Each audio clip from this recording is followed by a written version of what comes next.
সবুজে ঘেরা নীরবে প্রাঙ্গণ রাজশাহী কেন্দ্রীয় চিড়িয়াখানার একসময় যেখানে ছিল সিংহের গর্জন, হরিণের ছুটে চলা, বানরের দুরন্তপনা, সেখানে এখন নিস্তব্ধতা। বাঘ, ভাল্লুক, কুমির কিংবা সিংহ অযত্ন ও অবহেলায় কালের গর্ভে হারিয়ে গেছে সবই। খাঁচাগুলো পড়ে আছে যেন ইতিহাসের চিহ্ন হয়ে, বিলীন হয়ে গেছে বাঘের খাঁচার অস্তিত্বও। আছে শুধু হাতে গোনা কয়েকটি খরগোশ আর চিত্রা হরিণ। দূর দূরান্ত থেকে এসে এমন চিত্র দেখে হতাশ দর্শনার্থীরা। ঈশ্বরদী থেকে আসছি, বাঘও নাই, ভাল্লুকও নাই। খরগোশ আছে কয়েকটা, আর হরিণ আছে কয়েকটা, আর কিছুই নাই। দেশে কিছু মজাই পেলাম না। এই সময়তে এসে আমি কিছুই দেখতে পাচ্ছি না, নিজেই হতাশ হয়ে পড়েছি। ভাল্লুক ছিল, অজগর সাপ ছিল, মদন ডাক পাখি ছিল।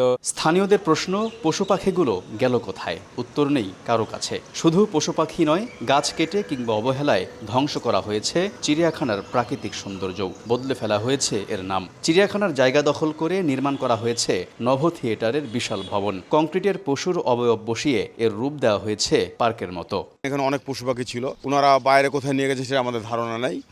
অবহেলা, অযত্নে কিছু পশু মারা গেছে। বেচে টেন্ডার করেছে না কি করেছে, রাতারাতি বেচে আর খেয়ে নিয়েছে। না 1-1.5 কোটি 2 কোটি টাকার গাছপালা সব বেচে খেয়ে নিয়েছে। তৃণভোজী প্রাণীগুলো ছিল, তারা তো আমাদের এই চিড়িয়াখানার যে ঘাস, উদ্বৃত্ত ঘাস যেটা হয়, সেই ঘাসটা খেয়ে জীবন ধারণ করতে পারে। সেটা তো হারিয়ে দেওয়ার কথা না। সেই জীবজন্তুগুলো কোথায় গেল? পশু পাখির খাঁচা নির্মাণ সহ বেশ কিছু প্রস্তাব প্রতিবেদন আকারে রাজশাহী সিটি কর্পোরেশন কর্তৃপক্ষের কাছে দেওয়া হয়েছে বলে জানান ভারপ্রাপ্ত কর্মকর্তা। আপাতত প্ল্যান করছি যে আমরা রঙিন রঙিন পাখি এনে রাখবো এবং একটি গাছ ঘিরে যদি একটি খাঁচা বানাতে পারি তাহলে এটা মানে অন্যরকম একটা আকর্ষণ হবে। এইখানে যদি সেই বড় আকারে খাঁচা বানানো সম্ভব হয় তাহলে আমরা বড় প্রাণী আনতে পারবো। এই প্রস্তাবও আমি করেছি। প্রকৌশল বিভাগ তারা যেহেতু এই টোটাল প্ল্যান এবং ডিজাইনটা করেছে, ওনারা যদি এখানে আমাদেরকে সেই খাঁচাগুলো নির্মাণ করে দিতে পারে তাহলে প্রাণী আনা আমার জন্য খুব সহজতর হবে।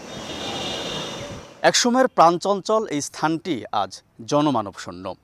রাজশাহীর ঐতিহ্যবাহী এই চিড়িয়াখানাকে পুনরায় প্রাণ ফিরিয়ে দিতে প্রয়োজন কার্যকর উদ্যোগ, যত্ন আর পরিকল্পনার।